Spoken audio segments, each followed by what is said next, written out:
നമ്മിൽ പല ആളുകളും വീഴ്ച വരുത്തുന്ന ഒരു കാര്യമാണ് നമുക്കുള്ള ഒഴിവു സമയം.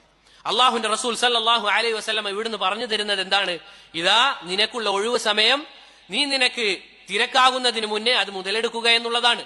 പ്രിയപ്പെട്ടവരെ, നമുക്ക് ഒഴിവു സമയം എത്രത്തോളമുണ്ട് അത് മനസ്സിലാകണമെങ്കിൽ നമ്മൾ ഈ മൊബൈൽ ഫോൺ ഒന്ന് മാറ്റിവെച്ചാൽ മതിയാകും. ഒരു ദിവസം നമ്മൾ ഈ സാധനം ഒന്ന് മാറ്റിവെച്ച് കഴിഞ്ഞാൽ നമുക്ക് എത്രത്തോളം ഒഴിവു സമയം ലഭിക്കുന്നുണ്ട് എന്നുള്ളത് മനസ്സിലാകും.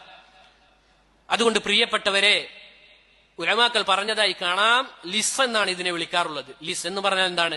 കള്ളൻ. നമ്മുടെ സമയത്തെ തുലച്ചു കളയുന്ന ഒരു കള്ളനാണിത്. ഇതിലിങ്ങനെ നോക്കിയിരുന്ന് നമുക്ക് അവസാനം സമയം പോകുന്നത് മനസ്സിലാവുകയില്ല. ശരി തന്നെയാണ്, ദുൽവജ്ഹൈനാണ് ഇത്, ഇരട്ട മുഖമുള്ളവനാണ്. ഇത് നമുക്ക് നന്മക്കും ഉപയോഗിക്കാം, തിന്മക്കും ഉപയോഗിക്കാം, അല്ലേ? നന്മകളിലും നമുക്ക് ഇത് ഉപയോഗപ്പെടുത്താം, തിന്മകളിലും ഉപയോഗപ്പെടുത്താം. നന്മകളിൽ ഉപയോഗപ്പെടുത്തുന്ന ആളുകളിൽ നമ്മൾ ഉൾപ്പെടാൻ ശ്രമിക്കുക.